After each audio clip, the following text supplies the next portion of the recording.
Well, good morning, everybody. Today is Saturday, August 24th, and today's Buoy 10 update is going to be a good one. But first, check out this familiar backdrop. I'm staying at the Riverwalk Inn with some customers, so this is going old school. If you guys have followed these Buoy 10 updates for a number of years, right here is where I used to do them all in the very first years that we were doing the Buoy 10 updates. But let's get into the meat and potatoes of how today went. Well, we landed on them, and I should probably go buy a lottery ticket because we ended up landing, I think, 11 or 12 fish, and we kept 8. We got 7 Chinook and a coho. And part of, as a steward of the fishery down here, as all of us fishing guides are, because not only is it our livelihood, but it's on us to make sure that we educate people on how to properly protect these fish. What we don't want to do is just keep catching and releasing kings in this warm water with all the seals and sea lions and the potential of hooking them deep. So once we got to our boat limit of 6 kings, I said, all right, guys, we're going to go in the deep water. We're going to try and find coho. And the very first one that we got was on a double. Fortunately, one of them came off, and the other one, it was a king. It was hatchery. I don't typically do this. I don't put fish on my tag, but because we're looking for coho and there's one spot left, we put that king on my tag to wrap up the day. And after that, told the guys, hey, that's it. We're done. We can't keep hooking kings, hatchery or otherwise. I know that we want coho, but if we're not around them, we're not around them. So that's how the day ended up. But that means it was a very good day because we only let a couple of fish go compared to yesterday, where majority of the fish that we landed, we had to let go. I know a few boats that landed a bunch of fish. They were all wild, and we just got flat out lucky. So what worked? We went out to, I first pulled out of the marina here at West Basin and took a look at the tankers. They were just starting to swing, and if you guys have followed along for a number of years, that's one of my favorite trolls right there at the tankers down to the bridge, right on that high slack, first part of the outgo. And I ran all the way up to the first tanker, about 1.5 miles above the bridge, started graphing, didn't even put lines in the water. I was looking around, I didn't see any marks. And there were a couple boats up there, no nets. Not gonna do it.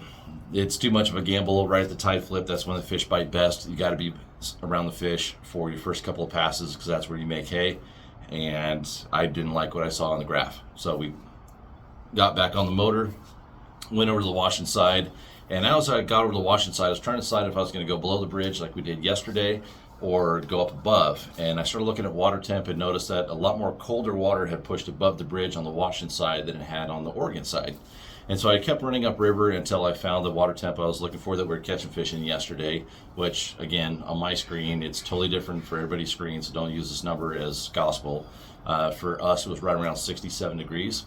And as I kept running up, water was cooling down, which is not typical, but from the Oregon side it was a lot cooler, so my temp was dropping. But as soon as it leveled out, I stopped there, turned around, dropped in, and actually, let me back up a little bit. So as I'm running up, I'm going through the main ditch, I'm looking over at Shipwreck to my left and South Ditch to my right, and there's 50, 100 boats on each, and I saw maybe 1 or 2 nets. And again, as I've always said, what is the best fish finder out there? It's other fishermen. And as we're running up, seeing 100 boats on either side and maybe 1 or 2 nets, that's got to be at least, I don't know, probably 400 or 500 lines in the water for only just a couple nets. Don't fish there. There aren't enough fish for everybody in those spots. So we just dropped in right in between them, and I looked at the graph. There were fish there on the graph. We put in, first lap, hook 6, kill 3, second lap, hook 6, kill 2. Next lap, we finish up with our 6 king and a coho and let a couple others go, and like, okay, well, that was fun. Now what? So we dropped below the bridge and tried to find some colder water to get into the coho. We doubled up, like I mentioned, and kept that 7th king, and we're like, hey, we can't keep doing this. We're out. So when that happens as a guide, you really hate to shorten somebody's day. You want to give them the full experience. They traveled all the way down here. They got a hotel room in a lot of cases. They want to see the sights. So in those cases, you can go drive around, look at the lighthouses. You can go show them up close and personal the bridge. You can take them over towards the Maritime Museum and the Coast Guard boats. Today, the rain was coming and the south wind is blowing again, so we got lucky. We got off the water right before the wind and the rain came. And we're just going to say thank you to the fish gods, not tick them off, because we don't want to keep fishing and push our luck, because they were really nice to us today. So just happy day. We'll take it. Let's see, as far as lure colors go, Bronco's usually been really good on this heavy cloud covered, darker days, but today it was like bright, as bright as you can get a lure down there, the better.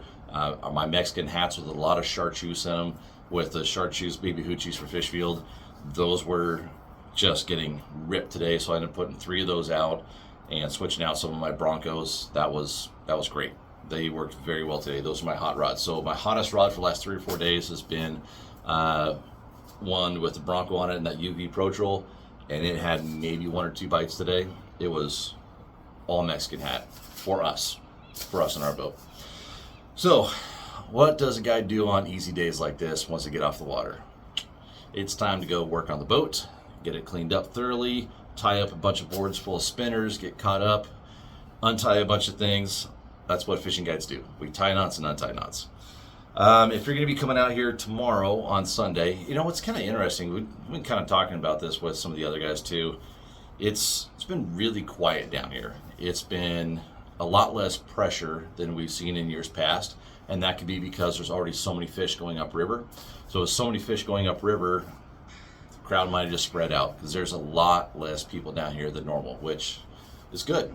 When there's more fish, more people can spread out. We're not all confined in one area. In years past, when we had the rolling closures, we all get sucked into a small area, and that makes it tough to fish, not very comfortable, makes for not the best experience for new anglers or just experienced anglers. It's just not fun being rod tip to rod tip. So it's great that everyone is being able to spread out this year and catch fish everywhere. That's great. Like I've mentioned before, this is going to be a pretty good week of fishing. The tides are starting to fall, and that's usually when the Chinooks start to really roll in. That's exactly what we're seeing. It's going to be fun. Today was great. The last few days have been awesome. That ocean bite 2 days ago on the last day of the ocean was incredible. Yesterday was great, even though we just couldn't find as many hatchery fish. Still ended up with 8 fish yesterday with 6 kings and 2 coho, but just had to release a handful more. Today, lottery ticket, definitely going to go do that today. And for the next few days, it should just be getting better and better and better. Now we're going to be moving a bit more as these tides get smaller. We'll probably be fishing up near the bridge a bit more as opposed to down river, which I'm okay with because I'm tired of that freaking south wind. It just gets you wet. It's tough to control your boat, and you're just getting blown all over the place. It's usually only 1 or 2 days a year of south wind, and this year it's been too many.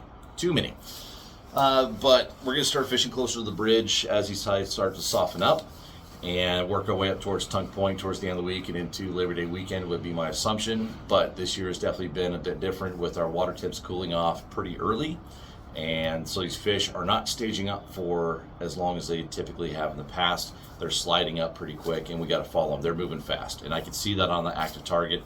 They're nose up even in the outgoing current and the outgoing tide, and they're just sliding up as quickly as they can. So a lot of fish are heading upriver. If you guys like to fish Longview or on up to Mount the Lewis, up to Bonneville and above, I know guys above Bonneville and Hood River are already stroking them. So have fun. This is the best time of year to go out there and catch a bunch of Chinook. Coho should hopefully be on their way. I don't know. Maybe they're all waiting for September, getting fatter. I don't know what to tell you guys. These are the good old days. You know, a lot of times people get frustrated or annoyed, but I remember as a kid growing up, the Columbia wasn't even open for spring Chinook. I remember coming down here to Buoy 10 when I was younger, and getting a Chinook at all was unheard of. Like, it was amazing to get a Chinook. You get mostly coho. So for us to have fisheries like this, you need to protect them, but you also need to appreciate them when they're good. And we need to appreciate days like today, seasons like this. Yes, you're always going to have days where you struggle. Yes, there's going to be days that you get your butt whooped. It's happened to me already 2 or 3 times this season. But you got to take the good with the bad and just be thankful for what we have. And from here on out through first week of October on the Columbia River, whether it's down here or upriver, it should be just an incredible blast to come salmon fishing. If there's new anglers out there that want to go, that are friends or family, try and get them out, show them a good positive experience. Kids, just like I did with my brother and his kids the other day, this is fun. This is why we come down here and do it. This is why we come to the Super Bowl of salmon fishing, is for experiences like this. So now, let's go out, be safe, have fun, catch lots of fish, and share some memories. See you guys tomorrow.